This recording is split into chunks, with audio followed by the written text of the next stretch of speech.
En el nombre del Padre, y del Hijo, y del Espíritu Santo, la gracia de nuestro Señor Jesucristo, el amor del Padre y la comunión del Espíritu Santo estén con todos ustedes. Con tu espíritu. Vamos a pedirle perdón al Señor para celebrar los sagrados misterios.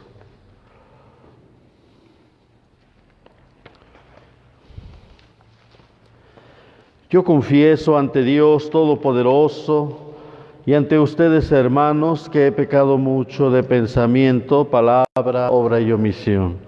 Por mi culpa, por mi grande culpa. Por eso ruego a Santa María, siempre Virgen, a los ángeles, a los santos, y a ustedes, hermanos, que intercedan por mí ante Dios nuestro Señor. Dios Todopoderoso tenga misericordia de nosotros, perdone nuestros pecados y nos lleve a la vida eterna. Amén. Señor, ten piedad de nosotros. Cristo, ten piedad de nosotros. Señor, ten piedad de nosotros. Oración colecta. Descienda sobre nosotros, Señor, la fuerza del Espíritu Santo para que podamos cumplir fielmente tu voluntad y manifestarla con una vida santa por Cristo nuestro Señor. Sentados.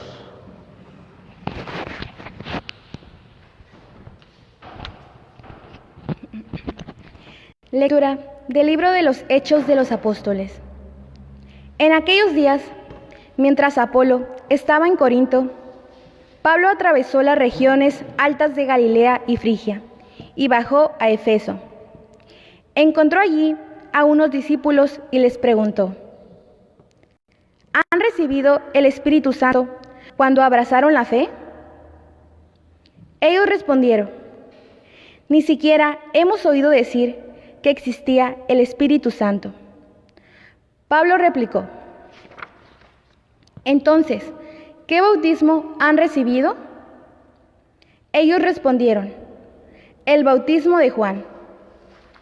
Pablo les dijo: Juan bautizó con un bautismo de arrepentimiento, pero advirtiendo al pueblo que debían creer en aquel que vendría después de él, esto es, en Jesús. Al oír esto, los discípulos fueron bautizados en el nombre del Señor Jesús. Y cuando Pablo les impuso las manos, descendió el Espíritu Santo, y comenzaron a hablar lenguas desconocidas y a profetizar. Eran en tal unos 12 hombres. Durante los 3 meses siguientes, Pablo frecuentó la sinagoga y habló con toda libertad, disputando acerca del reino de Dios y tratando de convencerlos. Palabra de Dios. Te alabamos, Señor. Al salmo responderemos: cantemos a Dios un canto de alabanza, aleluya. Cantemos a Dios un canto de alabanza, aleluya. Cuando el Señor actúa, sus enemigos se dispersan y huyen ante su faz los que lo odian. Cuando se disipa el humo, se disipan, como la cera se derrite al fuego, así ante Dios perecen los malvados. Cantemos un Dios, un canto de alabanza, aleluya. Ante el Señor su Dios, gocen los justos y salten de alegría. Entonen alabanzas a su nombre, en honor del Señor toquen la cítara. Cantemos a Dios un canto de alabanza, aleluya.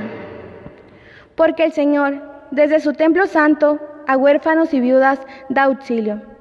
Él fue quien dio a los desválidos casa, libertad y riqueza a los cautivos.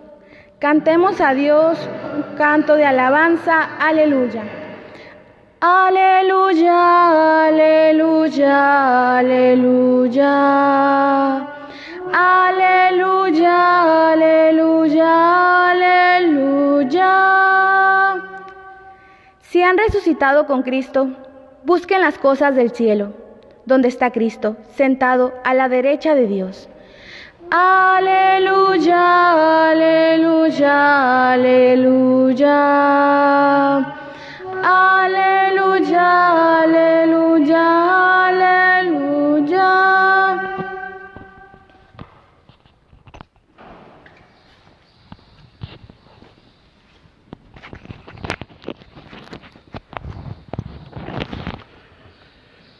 El Señor esté con ustedes.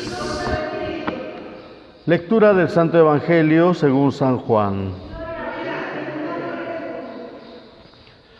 En aquel tiempo los discípulos le dijeron a Jesús: ahora sí nos estás hablando claro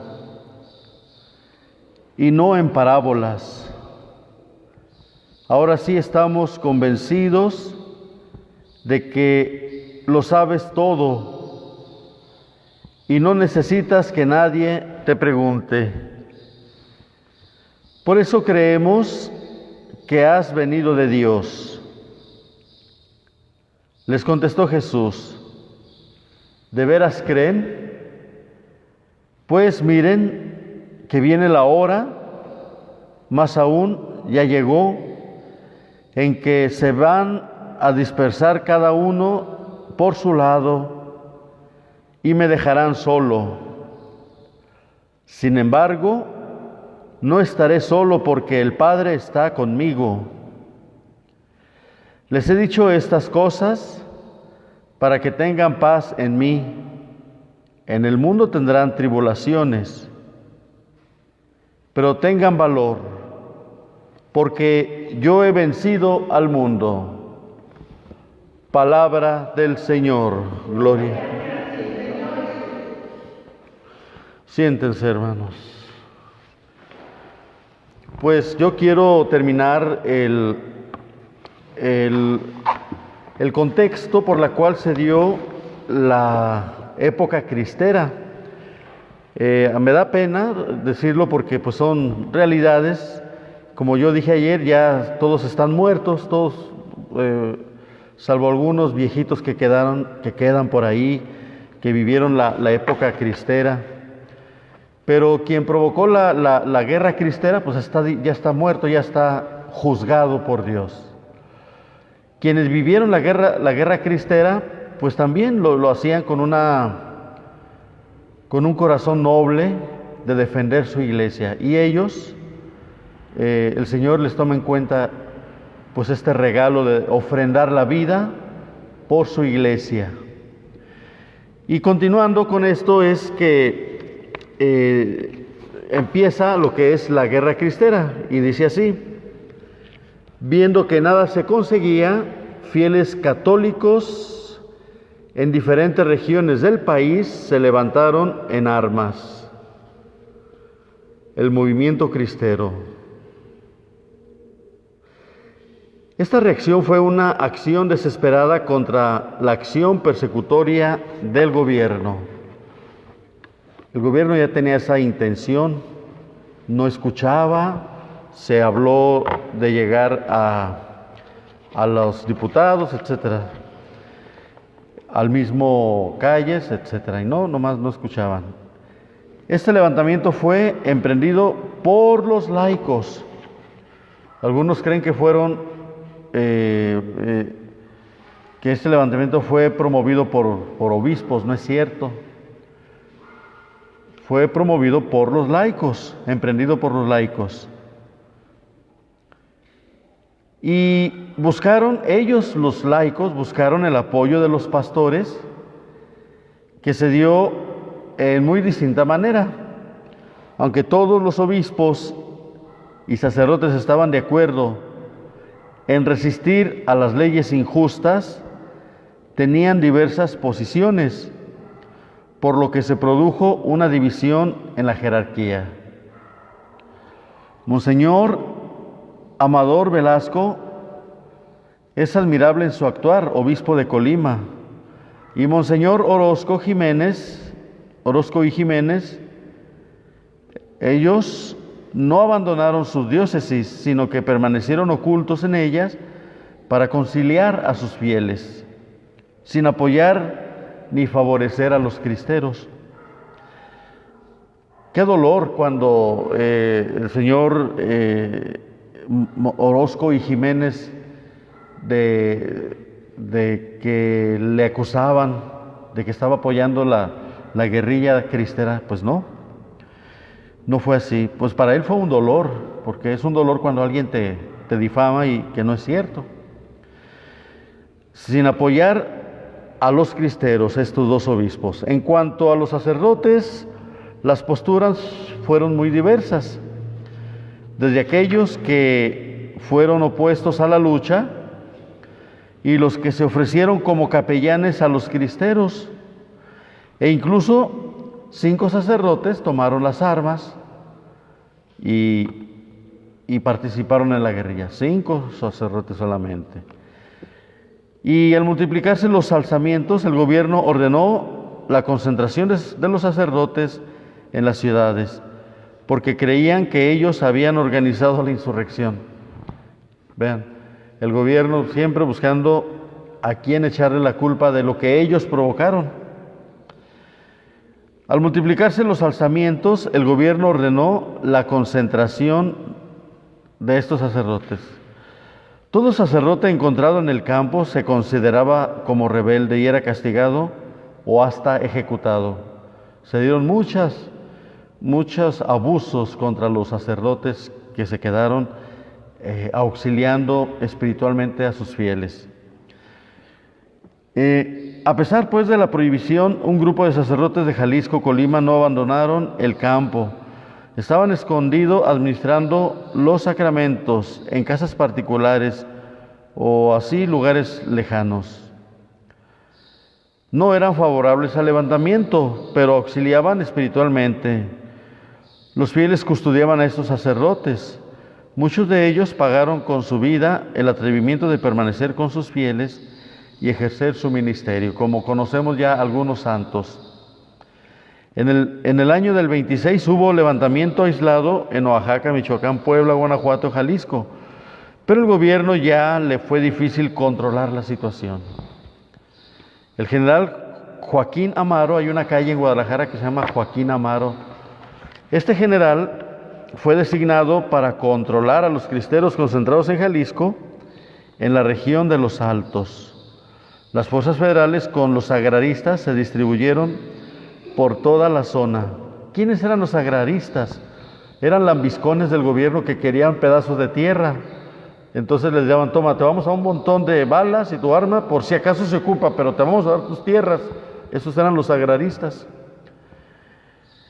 Los ejércitos gobernistas en muchas ocasiones no tuvieron el acierto de distinguir entre los católicos y los cristeros, y muchas personas inocentes fueron pasadas por las armas, a veces tan solo por rezar el rosario o gritar tan siquiera viva calles. Si no gritabas viva calles, ya te ejecutaban. Así de fácil era matar en esos tiempos por parte de los soldados, de la soldadesa de calles. El 1 de abril fue aprehendido y muerto en Guadalajara Anacleto González Flores. Pero no lo mataron así nomás con un balazo en la cabeza, no. Lo torturaron, como suelen hacer los hipócritas y los vengativos.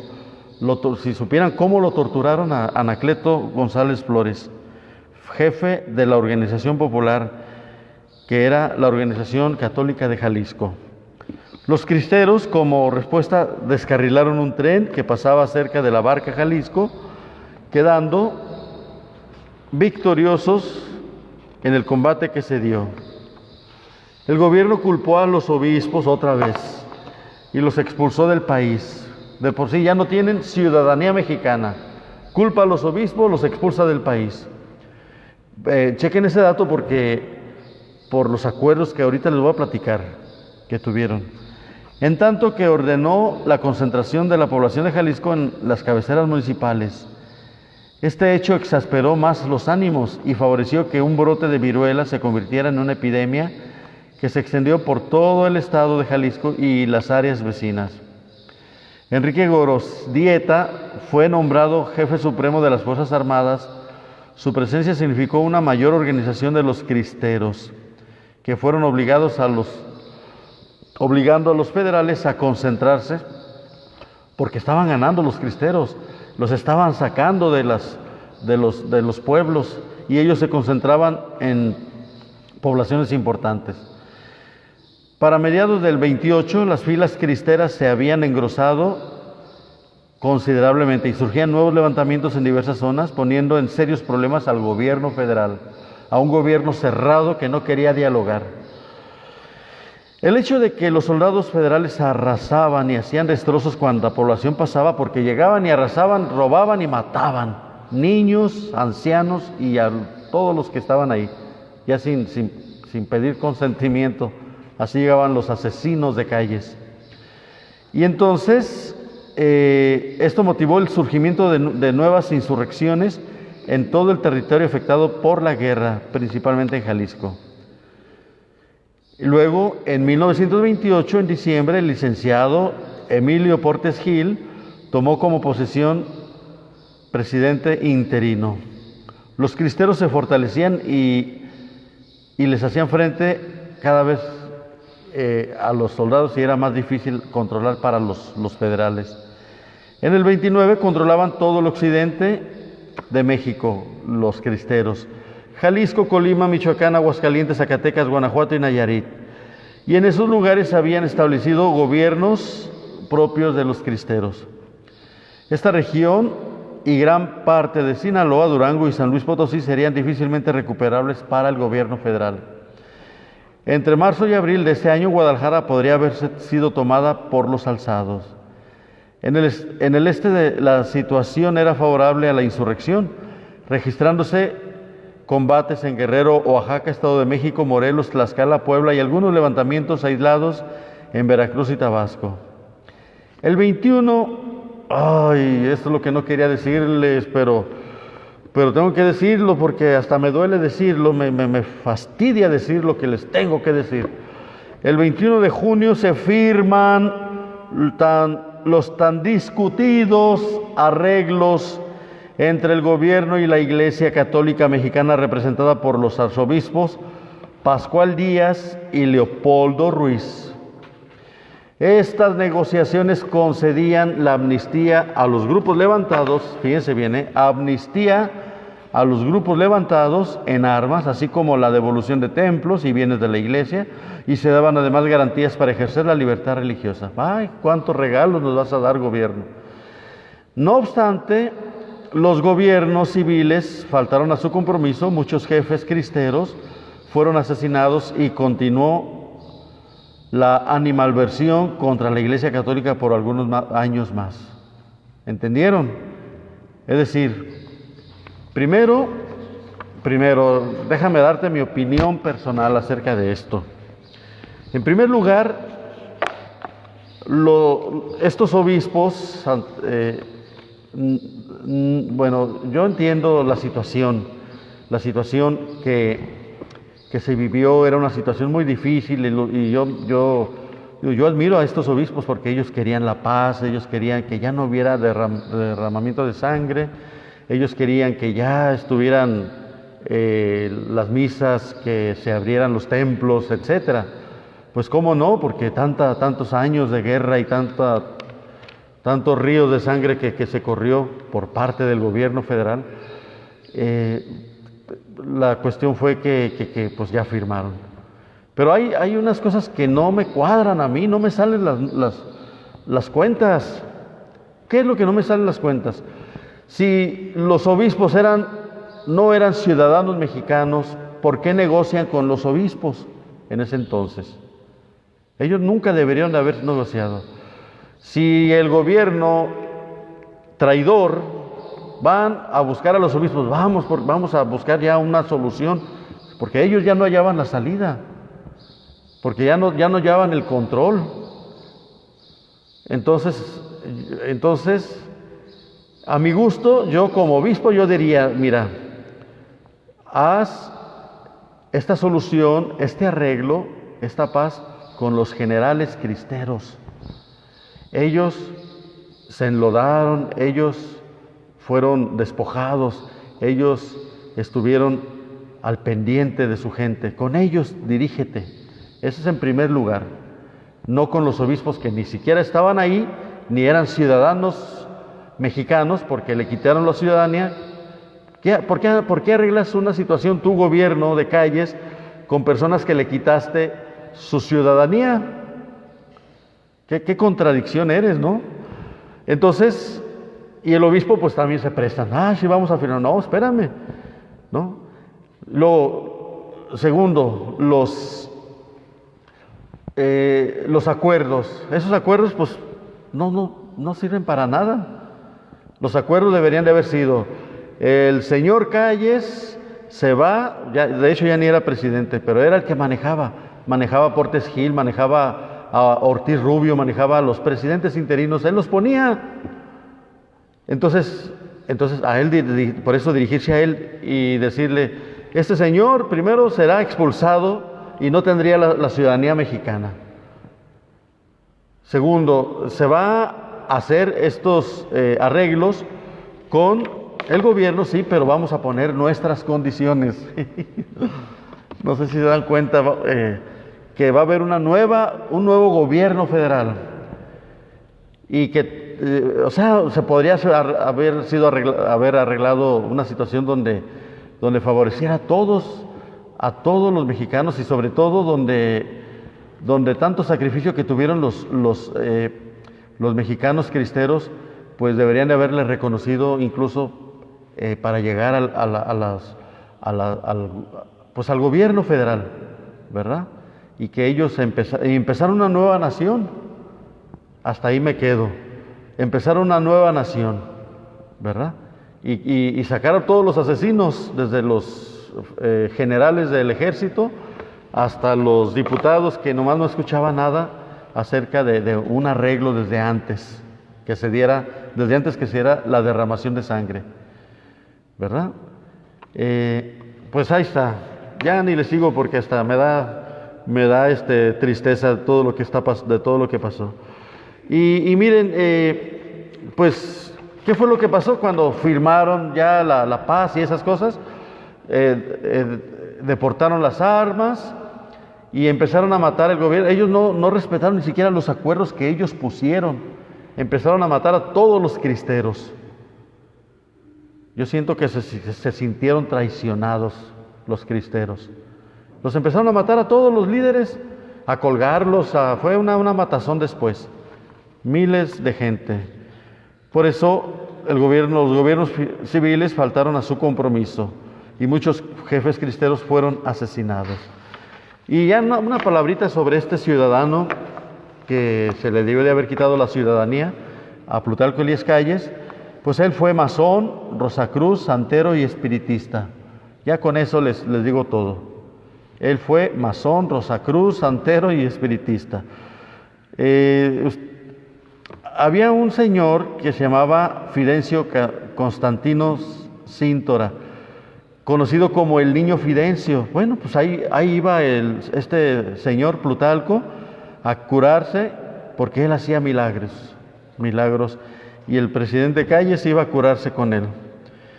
Pues ahí están las cosas. Esto es lo que pasó, y por eso se dio la situación cristera. Acuérdense, con fines pastorales, ya están juzgados ellos, ya ni busquemos, ay, el padre le está tirando, no. Eso fue lo que pasó. Pongámonos a estudiar y veamos la realidad de la vida cristera, no solamente lo que dicen los libros. Los libros dicen que el gobierno se intrometió, que el gobierno tiene la culpa, por eso, perdón, es al revés. El gobierno insistía que los cristeros, insistían que la iglesia se metía en asuntos políticos. Y por eso, así dicen los libros de las primarias, ¿verdad? Y pues no fue así. Y por intromisión el gobierno hizo esto, como que si la culpa fuera de la misma iglesia. Ave María Purísima, ya ni les digo nada porque hasta se me revuelve el estómago, de tanta mentira. Muy bien, pues una palabrita acerca de este día lunes de Pascua, de la séptima semana de Pascua, es que el Señor nos dice: miren, les he dicho estas cosas para que tengan paz en mí. En el mundo tendrán tribulaciones, pero tengan valor, porque yo he vencido al mundo. Un verdadero católico va a tener tribulaciones. Ya les he dicho, desde su propia casa, su propia familia, su propia gente, ¿verdad? Así platicando con personas me dicen, ¿verdad, padre? Pues A veces, ¿verdad? El esposo, el hijo le gritan y le achacan y le echan en cara, y eso que tú vas a misa. Y yo le digo, no te preocupes, siempre tendrás tribulaciones, tú síguele así, échale ganas, ama a la iglesia, ama al Señor, y deja que el mundo ruede y deja que los paganos, fíjense, nosotros tenemos que quedar bien para que los paganos, católicos, ¿verdad? Tienen toda como si tuvieran todo el favor para decirte en cara cómo debes de comportarte. Pero no te enojes tú, católico, porque si no, aquí él te va a echar en cara. Te va a decir, ay, ¿y tú que eres sacerdote? Yo ayer les decía, no cantan las mujeres. Por eso les decía, canten, fregado. No cantan, ahí se quedan así como santitas. Ay, qué santitas. Se quedan calladitas.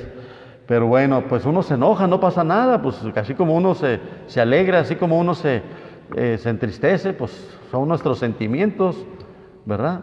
Aquí la cuestión es, pues, que muchos tendrán tribulaciones y el mundo te los va a dar. Si eres del mundo, no te preocupes, ¿verdad? Las tribulaciones las vas a dar tú. Pero si eres de Dios, acepta las tribulaciones como un regalo de Dios. Te presentamos el vino.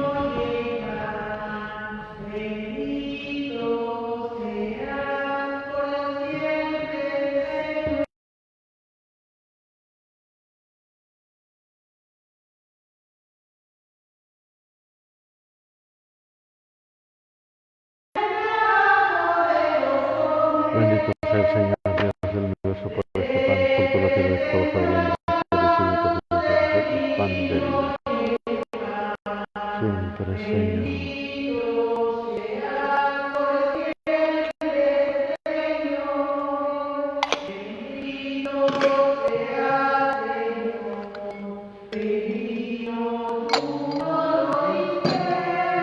Bendito sea el Señor, Dios del universo, por este vino, fruto de la tierra, esposa del hombre, que recibe. Lava del todo mi delito, Señor, limpia mi pecado.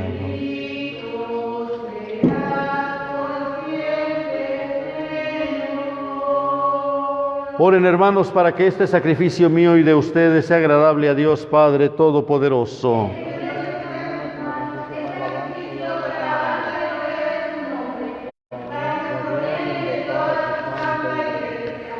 Que este sacrificio inmaculado nos purifique, Señor, y fortalezca nuestros corazones con el poder divino de tu gracia, por Jesucristo nuestro Señor. El Señor esté con ustedes. Levantemos el corazón. Demos gracias al Señor nuestro Dios. En verdad, es justo y necesario, es nuestro deber y salvación, darte gracias siempre y en todo lugar, Señor Padre Santo, Dios Todopoderoso y Eterno, porque el Señor Jesús, Rey de la Gloria, triunfador del pecado y de la muerte, ante la admiración de los ángeles, ascendió hoy a lo más alto de los cielos, como mediador entre Dios y los hombres, juez del mundo y Señor de los espíritus celestiales. No fue para alejarse de nuestra pequeñez, sino para que pusiéramos nuestra esperanza en llegar como miembros suyos a donde Él, nuestra cabeza y principio, nos ha precedido. Por eso, con esta efusión de gozo pascual, el mundo entero se desborda de alegría y también los coros celestiales cantan sin cesar el himno de tu gloria. Santo, santo, santo es el Señor. Hosana en las alturas. Bendito es el que en el nombre de Dios. Santo eres en verdad, Señor, fuente de toda santidad. Por eso te pedimos que santifiques estos dones con la efusión de tu Espíritu, de manera que sean para nosotros cuerpo y sangre de Jesucristo nuestro Señor, el cual, cuando iba a ser entregado a su pasión voluntariamente aceptada, tomó pan, dándote gracias, lo partió y lo dio a sus discípulos, diciendo: tomen y coman todos de él, porque esto es mi cuerpo, que será entregado por ustedes.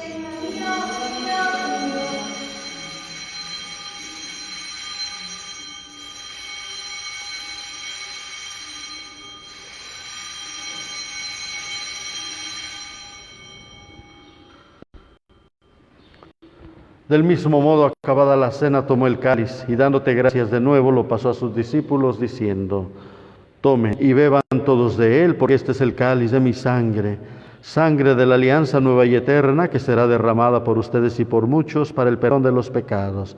Hagan esto en conmemoración mía.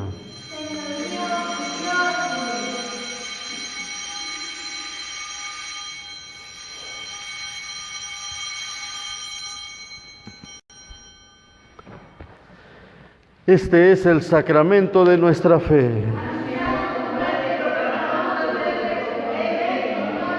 Así pues, Padre, al celebrar ahora el memorial de la muerte y resurrección de tu Hijo, te ofrecemos el pan de vida y el cáliz de salvación, y te damos gracias porque nos haces digno de servirte en tu presencia. Te pedimos humildemente que el Espíritu Santo congregue en la unidad a cuantos participamos del cuerpo y sangre de Cristo. Acuérdate, Señor, de tu iglesia extendida por toda la tierra y con el Papa Francisco, nuestro obispo Francisco y todos los pastores que cuidan de tu pueblo, llévala a su perfección por la caridad. Acuérdate también de nuestros hermanos que se durmieron en la esperanza de la resurrección y de todos los que han muerto en tu misericordia, admítelos a contemplar la luz de tu rostro. Ten misericordia de todos nosotros y así con María la Virgen, Madre de Dios, el Señor, San José, los apóstoles y cuantos vivieron en tu amistad a través de los tiempos, merezcamos por tu Hijo Jesucristo compartir la vida eterna y cantar tus alabanzas. Por Cristo, con Él y en Él, a ti Dios Padre Omnipotente, en la unidad del Espíritu Santo, todo honor y toda gloria por los siglos de los siglos. Fieles a la recomendación del Salvador, nos atrevemos a decir: Padre nuestro que estás en el cielo, santificado sea tu nombre. Venga a nosotros tu reino, hágase tu voluntad en la tierra como en el cielo. Danos hoy nuestro pan de cada día, perdona nuestras ofensas, como también nosotros perdonamos a los que nos ofenden. No nos dejes caer en la tentación y líbranos del mal. Amén. Líbranos de todos los males, Señor, y concédenos la paz en nuestros días, para que, ayudados por tu misericordia, vivamos siempre libres de pecado y protegidos de toda perturbación, mientras esperamos la gloriosa venida de nuestro Salvador Jesucristo. Señor Jesucristo, que dijiste a tus apóstoles: la paz les dejo, mi paz les doy. No tengas en cuenta nuestros pecados, sino la fe de tu iglesia. Conforme a tu palabra, concede la paz y la unidad, tú que vives y reinas por los siglos de los siglos. La paz del Señor esté siempre con todos ustedes. Dense fraternalmente la paz. Cordero de Dios, que quitas el pecado del mundo, ten piedad de nosotros. Cordero de Dios, que quitas el pecado del mundo, ten piedad de nosotros. Cordero de Dios, que quitas el pecado del mundo, danos la paz. Este es el Cordero de Dios que quita el pecado del mundo. Dichosos los invitados a la cena del Señor.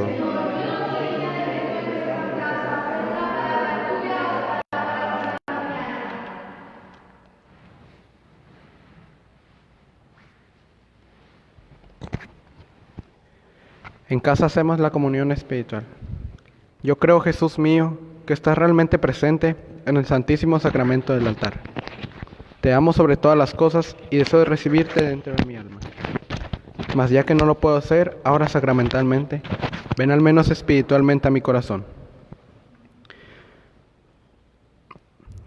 Y como si ya te hubiese recibido, te abrazo y me uno del todo a ti. Haz, Señor, que jamás me separe de ti. Amén.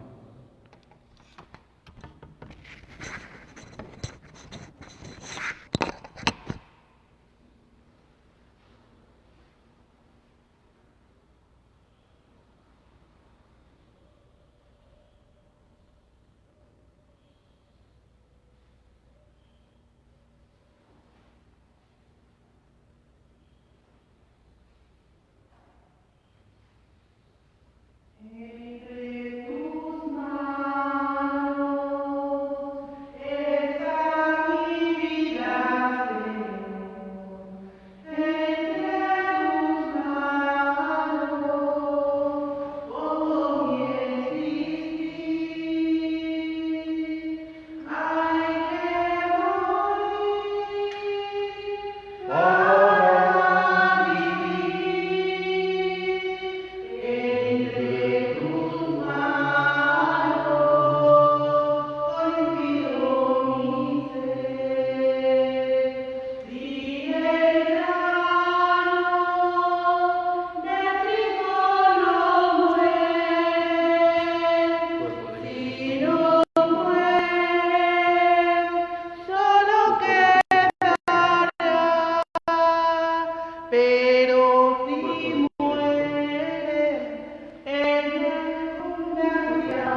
Oremos.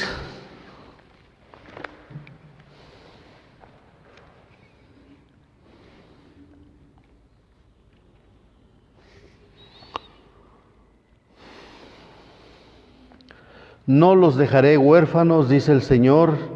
Vendré de nuevo a ustedes y se alegrarán sus corazones. Aleluya. Señor, muéstrate benigno con tu pueblo, y ya que te dignaste alimentarlo con los misterios celestiales, hazlo pasar de su antigua condición de pecado a una vida nueva. Por nuestro Señor Jesucristo, tu Hijo, que contigo vive y reina en la unidad del Espíritu Santo y es Dios por los siglos de los siglos. El Señor esté con ustedes. La bendición de Dios Todopoderoso, Padre, Hijo y Espíritu Santo, descienda sobre ustedes y permanezca para siempre. Podemos irnos en paz. Adiós, Reina del cielo.